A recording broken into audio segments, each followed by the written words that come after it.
qui sera sur la série 5. C'est pas un temps qui lui fait peur, qui a été battu aujourd'hui, qui a été réalisé sur cette série, pardon. Oui, je vois le temps à battre, 5,58,36.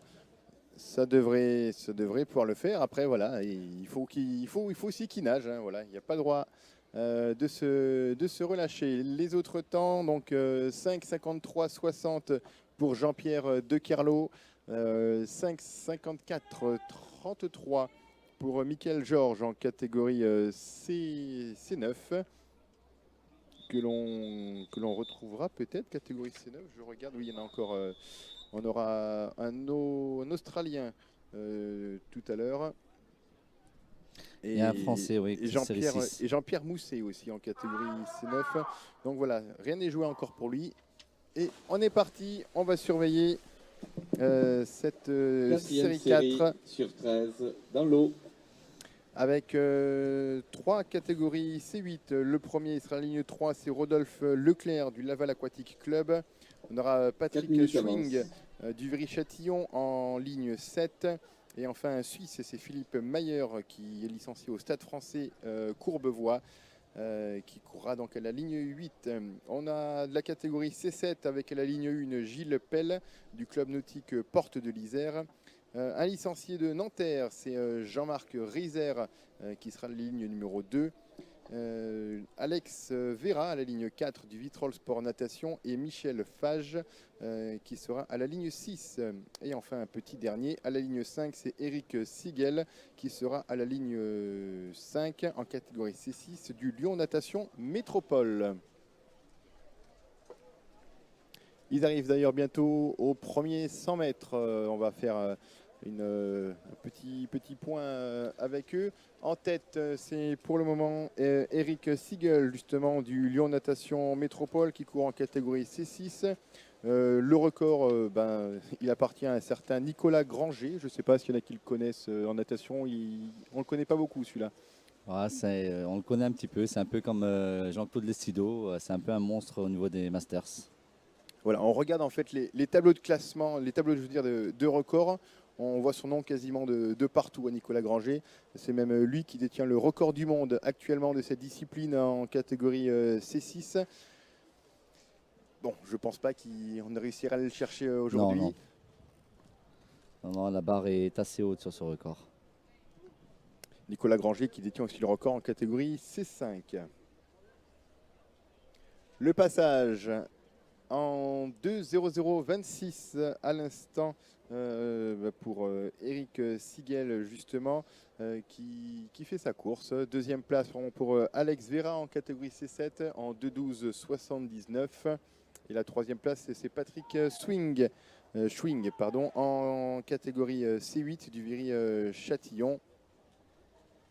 Catégorie C8, on aura encore un ancien dans la série 5 juste après. Sylvian Noël qui lui aussi peut espérer monter sur la plus haute marche. Donc on suivra tout ça, on suivra surtout les temps de passage de chacun pour noter les évolutions. Et là on a le podium catégorie C8 qui est en train de se jouer, puisque voilà, il ne restera qu'un seul concurrent derrière avec Sylvian. Je pense pas qu'après on en est encore. Non. Ah si, pardon. On a Marc Joandon qui va de l'US Rissorangis. Ce sera l'un des favoris avec Serge Guérin, notre multimédaillé français, européen et mondial, qui nagera série 11. Donc quasiment avec les meilleurs. Et d'ailleurs, voilà, oui, parce que je pense en plus en C8, je ne sais pas combien est le record, mais à mon avis, de mémoire, c'est peut-être lui qui l'a d'ailleurs, Serge Guérin. En C8, oui, c'est Serge Guérin qui l'a en effet. On aura le recordman de France en 4,46,04. Record qui a été réalisé, je regarde, c'est la catégorie C8.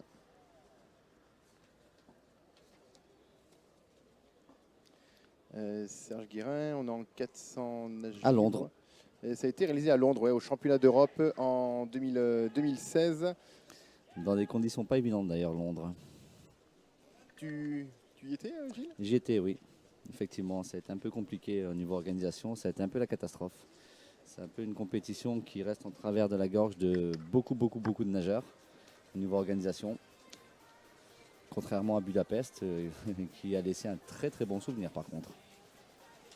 Il y avait peut-être plus de bière.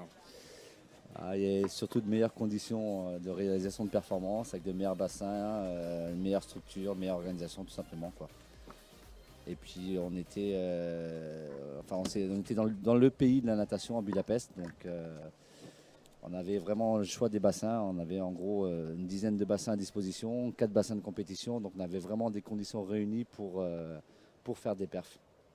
Et alors qu'à Londres, on avait 2 bassins de compétition avec des pauses pour faire des échauffements par catégorie, sur des sessions de 20 minutes d'échauffement. Enfin, une véritable catastrophe. Ça a été beaucoup de nageurs ne veulent plus participer sur les Europes ou des compétitions comme ça, justement par rapport à cette mauvaise organisation de Londres. La Hongrie, c'est surtout un pays de water polo. Tout à fait. En Hongrie, nous on a visité la ville de Budapest, il y a des piscines de partout. Donc c'est voilà, tous les 500 mètres on a une piscine, puis c'est pas une petite piscine, quoi, c'est des bassins de 50, des bassins de 33. Ça a été, voilà, sinon sur un rayon de 4 km, il y avait une dizaine de bassins, quoi. L'arrivée à l'instant de Eric Siegel, catégorie C6 en 5,34,55. Au sprint. Oui, il devance en 5,35,59 Alex Vera. Ils ont tous les deux amélioré leur record personnel. Eric Siegel d'ailleurs qui expose son temps là, de ces 2 dernières années de plus de 8 secondes. Hein. C'est super performance là, qu'il vient de réaliser. Comme quoi, nager à la fraîche le matin, là, ça lui rend service. Généralement, on aime bien. On attend des grosses températures cet après-midi, donc il faudra penser à s'hydrater, à se baigner. Il faudra le dire à tous les nageurs qui pensent à se baigner dans la journée. Mais là, on va avoir la réponse pour la catégorie C6 dans la série d'après, de Monsieur Lestido. Couloir 1. Au départ, 5e série. Il sera au couloir 1, juste en face de nous. Il est bien bronzé d'ailleurs, il a dû s'entraîner.